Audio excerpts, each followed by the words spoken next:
ભાલા દોસ્તો, વિડીયોને અંત સુધી જરૂર જોજો, જોઈને તમારા પણ રૂવાડા ઊભા થઈ જશે।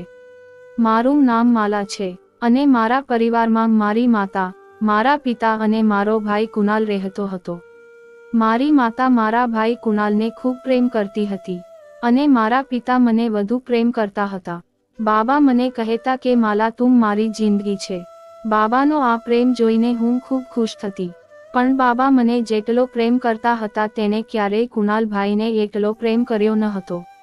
તેને ક્યારેય કૃણાલભાઈને ગળે લગાવ્યો ન હતો કે તેમની સાથે પ્રેમથી વાત કરી ન હતી। જ્યારે પણ કુનાલભાઈ તેમની શાળામાં ટોપ કરતા ત્યારે માંગ તેમને ખૂબ પ્રેમ કરતી અને તેની પસંદનું ભોજન પણ બનાવતી અને બાબા તેમને અભિનંદન આપવું તો દૂરની વાત છે, તેની સામે સ્મિત સાથે જોયું પણ ન હતું। બાબાનું આ વર્તન કુનાલભાઈને ખૂબ દુઃખી કરતું। હું એ વખતે બહુ નાની હતી, પણ કુનાલભાઈને દુઃખી જોઈ મને પણ દુઃખ થતું।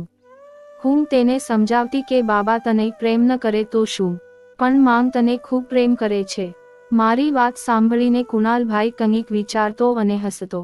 હું કૃણાલભાઈને કહેતી કે માંગ તારા જેવો પ્રેમ કેમ મને નથી કરતી, તો કુનાલભાઈ મને ચીડવતો અને કહેતો હતો કે માતાને તું મંદિરની સીડી પરથી મળી હતી તેથી તે મને વધારે પ્રેમ કરે છે।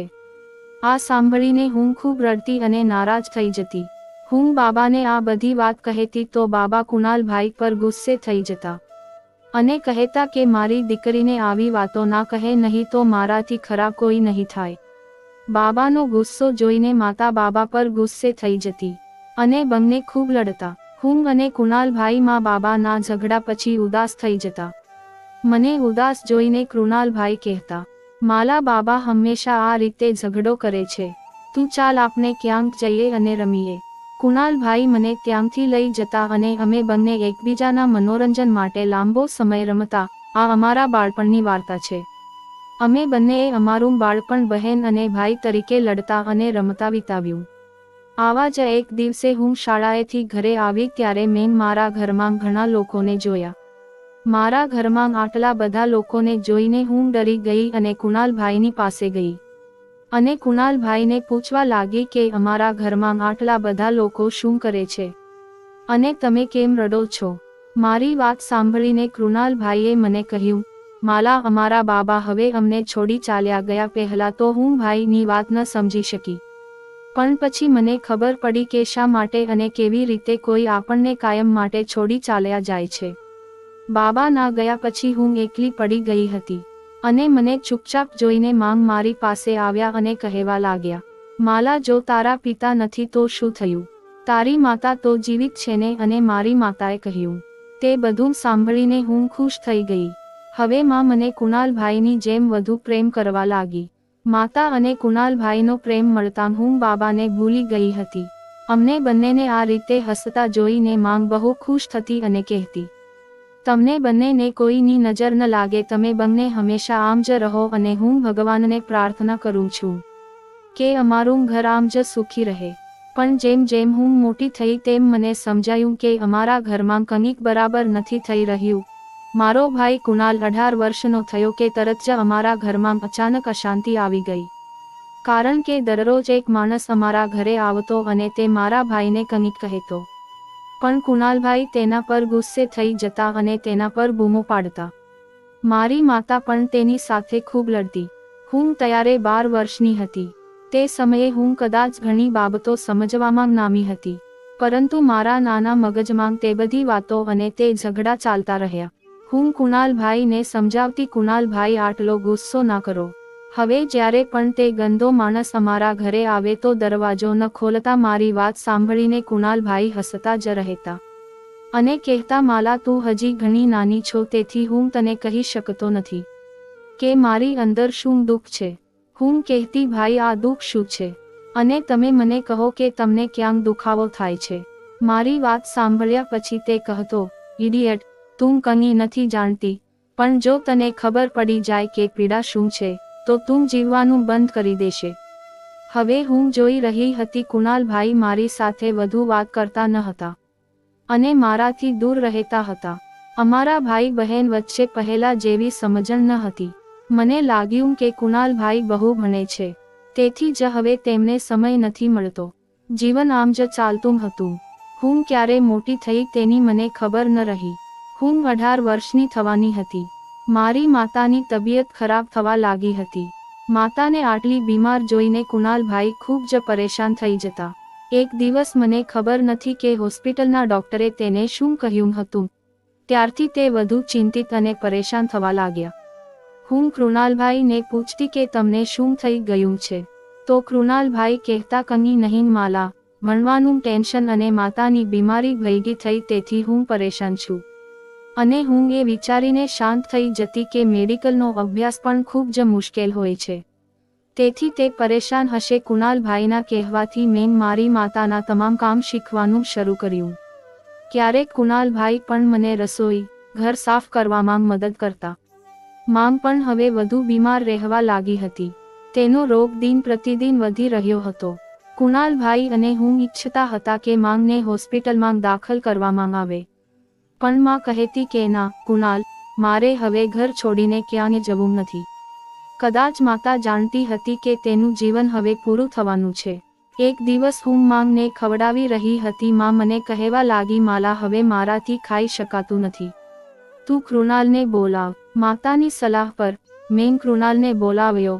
માંગ કહેવા લાગી માલા, તું બીજા રૂમમાં જા.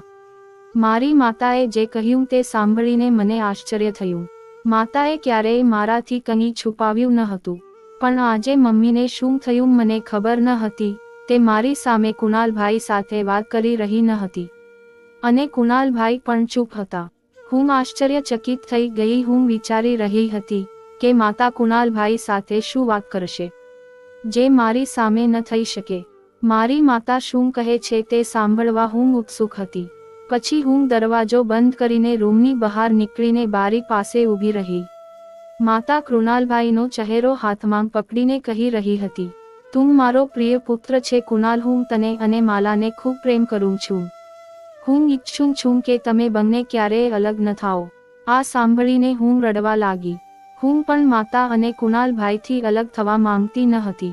પછી માંગે તેને હાથમાં એક પત્ર આપ્યો અને કહ્યું, તારા રૂમમાં જઈ વાંચજે.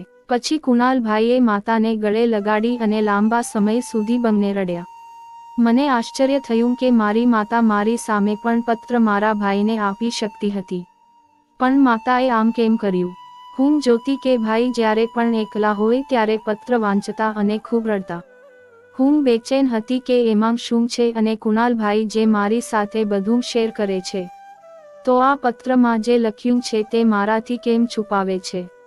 મારી જિજ્ઞાસાને લીધે એક દિવસ મેં મારા ભાઈને પૂછ્યું, કુણાલભાઈ, મને ખબર છે તે દિવસે માંગે તમને એક પત્ર આપ્યો હતો, તે મારાથી તમે કેમ છુપાવો છો? મારે પણ તે વાંચવો છે. મારી વાત સાંભળીને કુણાલભાઈ આશ્ચર્યથી મારી સામે જોવા લાગ્યા. થોડીવાર વિચાર્યા પછી તેને કહ્યું, અત્યારે યોગ્ય સમય નથી, બરાબર સમય આવશે ત્યારે હું ચોક્કસપણે તે તને આપીશ. આ સાંભળીને હું ચૂપ થઈ ગઈ હતી. કુણાલ તેની વાત પર મક્કમ હતો. જ્યારે સમય આવશે તે પોતે મને બધું કહેશે, તેથી હવે મારે યોગ્ય સમયની રાહ જોવાની હતી. એક દિવસ હું કોલેજથી ઘરે આવી ત્યારે મને મારી માતા બેભાન હાલતમાં મળી. આ જોઈ હું ચીસો પાડવા લાગી. મેં બૂમ પાડી ત્યારે કૃણાલભાઈ પણ ત્યાં જ આવી ગયા હતા.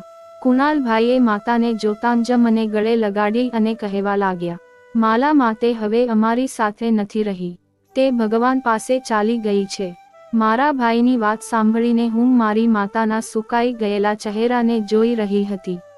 મારી માતાના અમને છોડીને જતા મને ખૂબ જ આઘાત લાગ્યો હતો અને કદાચ મારા કરતાં કુણાલભાઈને વધુ આઘાત લાગ્યો હતો.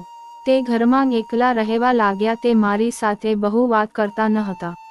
એકલા બેઠા બેઠા માતાનો પત્ર વાંચતા રહેતા અને ખૂબ રડતા. અને હું તેને સમજાવતી ત્યારે તે મને ઠપકો પણ આપતા. કુણાલભાઈને આ રીતે બદલાયેલા જોઈને મને દુઃખ થતું.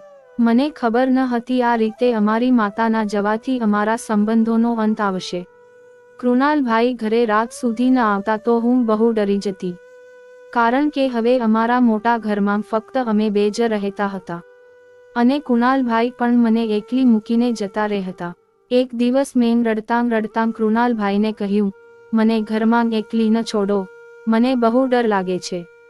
રાત્રે મારી વાત સાંભળીને કુણાલ ખૂબ ગુસ્સે થઈ ગયો અને મારા પર બૂમો પાડવા લાગ્યો અને કહેવા લાગ્યા કે માલા તું હવે નાની નથી રહી, એકલા રહેવાની આદત પાડ. હું આખો સમય તારી સાથે રહી શકતો નથી. તેનું આવું કહેવાથી મારું હૃદય તૂટી ગયું. કુણાલનો બદલાયેલો રૂપ જોઈને હું કંઈ બોલ્યા વગર ત્યાંથી ચાલી ગઈ. મેં પોતાના પર કાબૂ રાખ્યો. હું હવે માતા અને કુણાલભાઈ વગર જીવતા શીખી ગઈ હતી. કુણાલભાઈ ડોક્ટર બની ગયા હતા. જ્યારે તે ડોક્ટર બન્યા ત્યારે હું ખૂબ જ ખુશ હતી, પરંતુ મેં તેમને કહ્યું ન હતું. એક દિવસ કુણાલભાઈ મારી પાસે આવ્યા અને કહેવા લાગ્યા, માલા તું મને અભિનંદન નહીં આપે. હું ડોક્ટર બની ગયો છું. માતાની એક ઈચ્છા પૂરી થઈ ગઈ. હવે તેમની બીજી ઈચ્છા પૂરી કરવાનો સમય આવી ગયો છે. હું ખુશ થઈ ગઈ અને કુણાલભાઈને કહેવા લાગી, કુણાલભાઈ, હું ખૂબ ખુશ છું અને આજે કદાચ માતાની આત્માને પણ શાંતિ મળી હશે. મારી વાત સાંભળીને કુણાલભાઈ કંઈ બોલ્યા નહીં અને ત્યાંથી ચાલ્યા ગયા. પછી હું વિચારવા લાગી કે માતાની બીજી ઈચ્છા શું હશે, પણ ઘણું વિચાર્યા પછી પણ મને સમજાયું નહીં અને થોડા દિવસો વધુ વીતી ગયા. એક દિવસ કુણાલભાઈ મારા રૂમમાં આવ્યા અને મારા માથા પર લાલ દુપટ્ટો નાખીને કહ્યું, આજે તારા લગ્ન છે. હું મારી માતાનું વચન પૂરું કરવા જઈ રહ્યો છું. કુણાલભાઈની આંખો લાલ થઈ રહી હતી. એવું લાગતું હતું આજે તે ફરી રડ્યા છે. મને લાગ્યું મારા લગ્નની વાત સાંભળીને તે રડી રહ્યા હશે. તેથી મેં તેને ગળે લગાવીને કહ્યું, કુણાલભાઈ, મને ખબર છે તમે રડી રહ્યા છો કારણ કે હું અહીંથી ચાલી જઈશ, પણ કૃપા કરીને રડશો નહીં. માતાની આત્માને દુઃખ થશે અને હું પણ શાંતિથી જીવી શકીશ નહીં. મારી માતાનું વચન પૂરું કરવા તૈયાર છું. હું કંઈ પણ કહ્યા વિના તેની સાથે લગ્ન કરીશ જેની સાથે તમે કહેશો. પછી મેં કુણાલભાઈને એ ન પૂછ્યું કે તે મારા લગ્ન કોની સાથે કરાવે છે. લગ્નનો સમય સાંજનો હતો. કુણાલભાઈએ મારા લગ્નમાં એક કે બે સંબંધીઓને આમંત્રણ આપ્યું હતું. પાડોશની છોકરી આવીને મને તૈયાર કરી ગઈ હતી. પછી એ જ છોકરી મને મંદિરે લઈ ગઈ. મારા ચહેરા પર પડદો હતો તેથી હું મારા ભાવિ પતિને જોઈ શકતી ન હતી. પણ અમને ખબર હતી કે કુણાલભાઈએ મારા માટે સારો છોકરો પસંદ કર્યો હશે. ફેરા પછી પણ બે રસમ થઈ, પરંતુ તે સમયે પણ હું મારા પતિનો ચહેરો જોઈ શકી નહીં. હું તેનો ચહેરો જોવા માટે ઉત્સુક હતો, પરંતુ ઘણા પ્રયત્નો કરવા છતાં હું મારા પતિનો ચહેરો જોઈ શકી નહીં. મને મંદિરમાંથી મારા ઘરે લાવવામાં આવી હતી.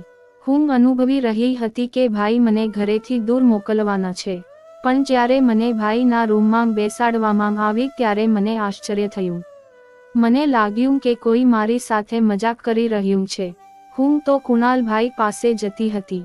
એટલામાં કુણાલભાઈએ રૂમનો દરવાજો ખોલ્યો અને અંદર આવ્યા.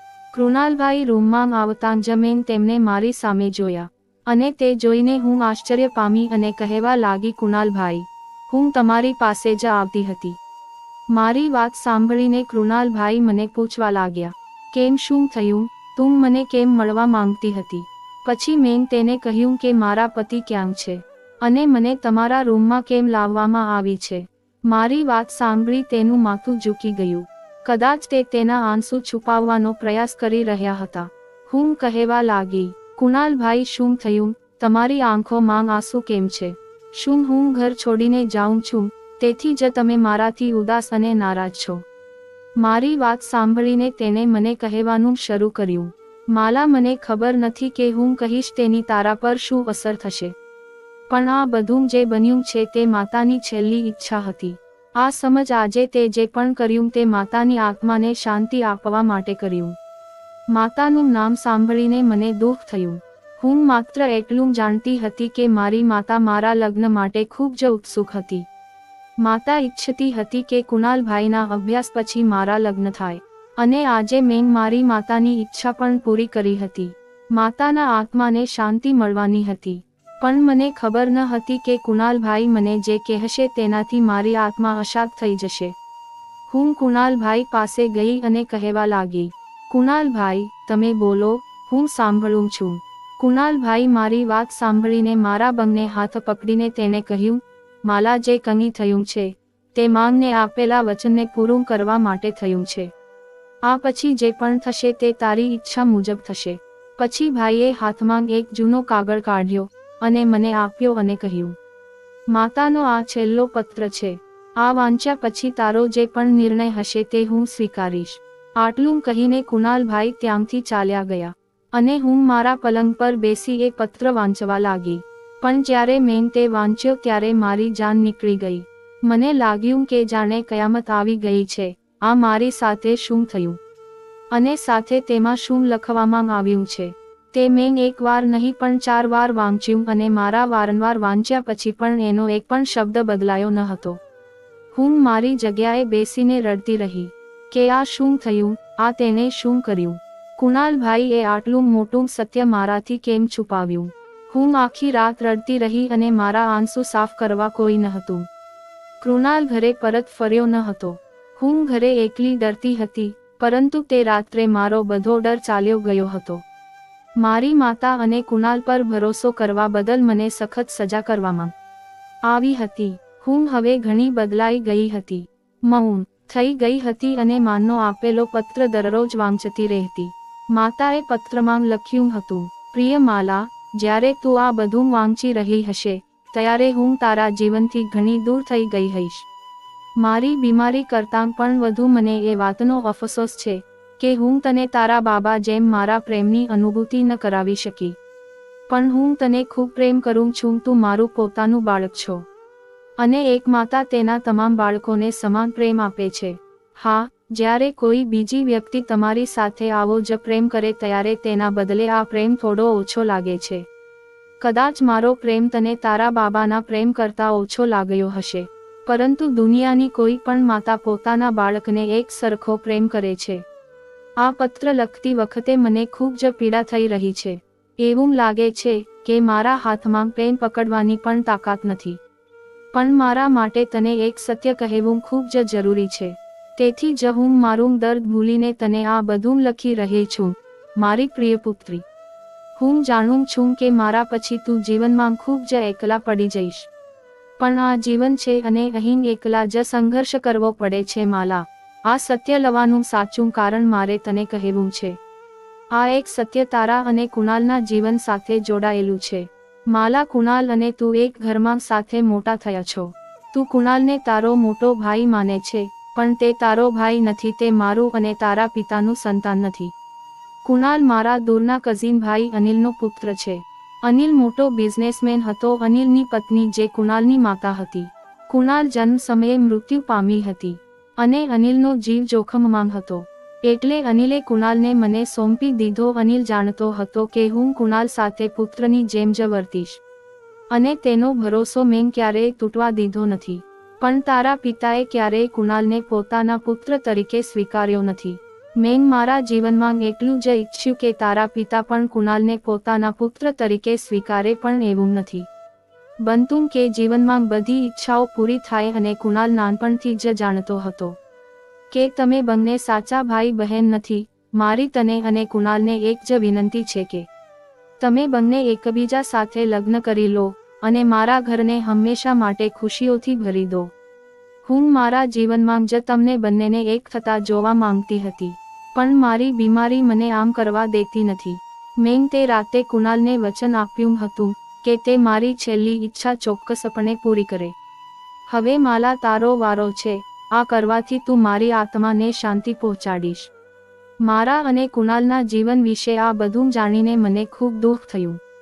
મને કુણાલ પાસેથી એ વાતનો વધુ ગુસ્સો હતો કે તેણે મને ક્યારેય કહ્યું ન હતું કે તે મારો સાચો ભાઈ નથી, અને ન તો તેણે મને લગ્ન સમયે કહ્યું હતું કે તે મારો ભાવિ પતિ છે. હા, એ રાત્રે મેં કુણાલ સાથે જ લગ્ન કર્યા હતા અને આ વિશ્વાસઘાત માટે હું કુણાલને ક્યારેય માફ કરવાની ન હતી. મેં વિચાર્યું હતું કે હું ક્યારેય કુણાલને મારા પતિ તરીકે સ્વીકારીશ નહીં. મેં કુણાલ સાથે વાત પણ કરી ન હતી, એટલે તે પણ મારાથી દૂર રહેતો હતો. પતિ હોવા છતાં અમે બંને એકબીજાથી ઘણા દૂર હતા. કદાચ કુણાલ માટે પણ આ સંબંધને સ્વીકારવો મુશ્કેલ બની ગયો હતો. દિવસો પસાર થતા હતા. કુણાલને હોસ્પિટલમાં નોકરી મળી ગઈ હતી. કુણાલ પોતાના કામમાં વ્યસ્ત થઈ ગયો અને મેં પોતાને ઘરમાં વ્યસ્ત રાખી, પણ મને કુણાલ પ્રત્યે નફરત થઈ ગઈ હતી. મેં વિચાર્યું હતું કે હું મારું જીવન ફરી શરૂ કરીશ. કુણાલ મોડી રાત્રે હોસ્પિટલમાંથી પરત આવતો હતો. તે રાત્રે મેં નક્કી કરી લીધું હતું કે હું કુણાલને છૂટાછેડા માટે કહીશ. તે રાતે હું તેની રાહ જોતી હતી. અમે બંને અલગ રૂમમાં સૂતા હતા. મને આટલી મોડી રાત સુધી જાગતી જોઈને કુણાલ આશ્ચર્યચકિત થઈ ગયો અને બેગ ટેબલ પર રાખતા મને પૂછવા લાગ્યો, શું થયું માલા, તું આટલી મોડી રાત સુધી કેમ જાગી રહી છે? કુણાલ આજે ઘણા સમય પછી મારી સાથે વાત કરી રહ્યો હતો. મેં મારી અંદર વધી રહેલા ગુસ્સાને શાંત કર્યો અને કહેવા લાગી, તમે અને હું સાથે રહી શકતા નથી. હું એવા સંબંધમાં માનતી નથી જે મને સ્વીકારવાનું મન ન થાય. હું તમારી પાસેથી છૂટાછેડા માંગુ છું. મેં જે કહ્યું તે સાંભળીને કુણાલને આશ્ચર્ય ન થયું, કારણ કે કદાચ તે જાણતો હતો કે હું આ વિશે તેની સાથે વાત કરીશ. પછી તે મારી સામે આવ્યો અને કહેવા લાગ્યો, માલા, મને ખબર છે તે હંમેશા મને તારો મોટો ભાઈ જ ગણ્યો છે, પણ એ સાચું ન હતું. હું માતાની આ ઈચ્છાને બાળપણથી જાણતો હતો, પણ માતા પિતાને લીધે મેં તને કશું કહ્યું નથી માલા. મેં બાબાની નફરત જોઈ છે અને મારા પોતાના સ્વજનોને પણ એ નફરતની આગમાં સળગતા જોયા છે. તને યાદ છે બાળપણમાં અમારા ઘરે એક માણસ આવતો હતો. તે માણસ મારો કાકો હતો. તે મને પોતાની સાથે લઈ જવા માંગતો હતો, કારણ કે મારા પિતાની તમામ મિલકત મારા નામે હતી. તે મને પોતાની સાથે લઈ જઈ મારી બધી મિલકત તેના નામે ટ્રાન્સફર કરવા માંગતો હતો, પરંતુ માંગે મારા કાકાની ષડયંત્રને ક્યારેય સફળ થવા દીધી નહીં. માતાના પ્રેમના કારણે મેં ક્યારેય મારા દિલમાં બાબા અને કાકાની નફરત લેવા માંગતો ન હતો, કારણ કે માંગ ઈચ્છતી હતી હું સફળ વ્યક્તિ બનું. તને મારી વાત સમજવામાં થોડો સમય લાગશે, પણ એક દિવસ તું આ સમજી જઈશ. અને મેં પહેલા પણ કહ્યું હતું કે મેં મારી માતાને આપેલું વચન પૂરું કરવા માટે આ લગ્ન કર્યા છે, અને હવે જો તું ઈચ્છતો હું તારી ઈચ્છા પણ પૂરી કરીશ, પણ કૃપા કરીને મને થોડો સમય આપ. કુણાલ આટલી ઝડપથી સંમત થઈ ગયો એ જોઈને મને નવાઈ લાગી. મને લાગતું હતું કે મારી વાત સાંભળીને કુણાલ ગુસ્સે થઈ જશે અને તેના પતિ હોવાનો હક માંગશે, પણ કુણાલે મારી વાતનો જવાબ એવી રીતે આપ્યો કે મારી પાસે કહેવા માટે શબ્દો જ ન હતા. જ્યારે હું ગુસ્સામાં આવી હતી અને હવે એ જ શાંતિથી ત્યાંથી નીકળી ગઈ. કુણાલ અને મારા લગ્નને 2 મહિના વીતી ગયા છે હતા. તે રાત પછી મેં કુણાલ સાથે છૂટાછેડા વિશે વાત કરી ન હતી, પણ હું જાણતી હતી કે કુણાલે જે પણ કહ્યું હશે તે પોતાનું વચન પાળશે. તેથી જ હું પણ શાંત થઈ ગઈ હતી. તે રાત્રે જોરદાર વરસાદ પડી રહ્યો હતો અને વરસાદના અવાજને કારણે મારા ઘરમાં વિચિત્ર અવાજો આવતા હતા. હું મારા રૂમમાં ખૂબ જ ડર અનુભવતી હતી. એવું લાગ્યું કે કોઈ મને જોઈ રહ્યું છે. હું ડરતી કુણાલના રૂમમાં આવી. કુણાલે મને તેના રૂમમાં જોઈને આશ્ચર્યચકિત થઈને મને પૂછ્યું, શું થયું માલા, તું આટલી મોડી રાતે કેમ આવી છે? મેં તેની વાતનો કોઈ જવાબ ન આપ્યો અને તેના પલંગ પર જઈને સૂઈ ગઈ. કુણાલ થોડીવાર મારી સામે જોતા રહ્યા, પછી તે પણ પલંગની બીજી બાજુ તરફ આવી સૂઈ ગયા. થોડી વાર પછી મેં કુણાલને કહ્યું, કુણાલ, માં અને બાબા અમને કેમ છોડી ગયા? હું રડી રહી હતી અને કુણાલ મને રડતી જોવા માંગતા ન હતા. પછી તે મારી નજીક આવ્યા અને મને સમજાવતાં કહ્યું, માં બાબાનું જીવન ભગવાને આટલું જ લખ્યું હશે માલા, પરંતુ તારે ક્યારેય એવું ન વિચારવું જોઈએ કે તું એકલી છો. હું હંમેશા તારી સાથે રહીશ. હું લાંબા સમય સુધી રડતી રહી અને કુણાલ મને સમજાવતા રહ્યા. તે જ રાત્રે કુણાલે મને કહ્યું હતું કે મારી માતાને કેન્સર હતું અને તેણે તેની ગંભીર બીમારીના સમાચાર મારાથી છુપાવ્યા હતા. માંગ છેલ્લી ક્ષણે ખૂબ પીડામાં હતી અને મને ખબર પણ ન પડી. હું મારી માતા પર ગુસ્સે થઈ રહ્યો હતો કે અને તેમની વેદના વિશે વિચારીને દુઃખી પણ થઈ રહ્યો હતો. તે રાત પછી કુણાલ અને હું એક જ રૂમમાં રહેવા લાગ્યા અને એકબીજા સાથે બેડ પણ શેર કરવા લાગ્યા, પણ અમારી વચ્ચેનું અંતર પહેલા દિવસ જેટલું જ હતું. હવે મેં ફરીથી કુણાલ માટે બધા કામ કરવા માંડ્યા હતા. હું કુણાલ માટે રસોઈ કરતી, કપડાં ઇસ્ત્રી કરતી હતી અને ઘરનું તમામ કામ કરતી હતી. એક દિવસ કુણાલ મારી પાસે આવ્યા અને મને કહ્યું કે હું થોડા દિવસો માટે બીજા શહેર જઈ રહ્યો છું. આટલું કહી તે ચાલ્યા ગયા. કુણાલને ગયાને 2 મહિના વીતી ગયા હતા અને હું તેને દરેક ક્ષણે મિસ કરી રહી હતી.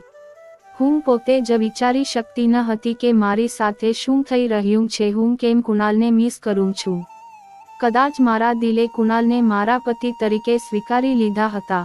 હવે હું કુણાલને પ્રેમ કરવા લાગી હતી. કુણાલ પાછા આવ્યા તો હું તેને જોઈને ખૂબ ખુશ થઈ, પણ એ રાત્રે મારી લાગણી રાગ થઈ ગઈ જ્યારે એક છોકરી પણ કુણાલ સાથે આવી. કુણાલે તે છોકરીનો પરિચય આપ્યો અને કહ્યું, આડો રાધિકા છે અને તે મારી સાથે કામ કરે છે. રાધિકા ખૂબ જ સુંદર છે અને એક મોડલ જેવી હતી, પણ મને રાધિકાને કુણાલ સાથે જોવી બિલકુલ પસંદ ન હતી. મને થતું જાણે રાધિકા કુણાલને મારાથી દૂર લઈ જવા આવી છે. મને રાધિકાની ઈર્ષ્યા થવા લાગી. તેને કુણાલ સાથે જોઈને મને આખી દુનિયામાં આગ લગાડી દેવાનું મન થતું. હવે જ્યારે પણ રાધિકા ઘરે આવતી ત્યારે હું પોતાને રૂમમાં બંધ કરી લેતી. કુણાલ બોલાવા આવતા તો હું બહાનું બનાવી લેતી. હવે રાધિકા રોજ સાંજે મારા ઘરે આવવા લાગી અને કુણાલ પણ તેની સાથે ખુશ રહેતા. તે રાત્રે મને ખૂબ તાવ આવ્યો હતો. કુણાલ ફરી રાધિકાને પોતાની સાથે લઈ આવ્યો.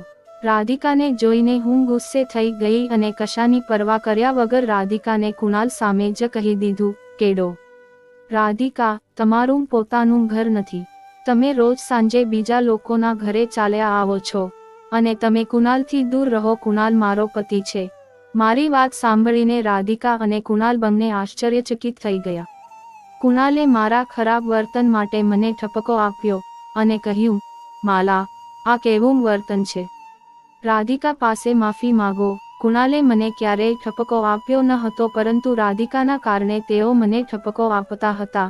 મેં રડતા કુણાલ સામે જોયું અને રાધિકા પાસે માફી માંગ્યા વિના ચાલી આવી. હું પોતે જાણતી ન હતી કે હું શું કરી રહી છું. રાધિકા ગયા પછી કુણાલ રૂમમાં બહુ મોડા આવ્યા. રાતે કુણાલ રૂમમાં આવ્યા તો તેના હાથમાં કાગળનો ટુકડો જોઈ હું ચોંકી ગઈ. હું મારા આંસુ પર કાબૂ મેળવીને કુણાલ પાસે આવી. કુણાલના ચહેરાના હાવભાવ જોઈને લાગતું હતું કે તે ખૂબ જ ગુસ્સામાં છે અને તેઓ મારા પર પોતાનો ગુસ્સો કાઢવા આવ્યા છે.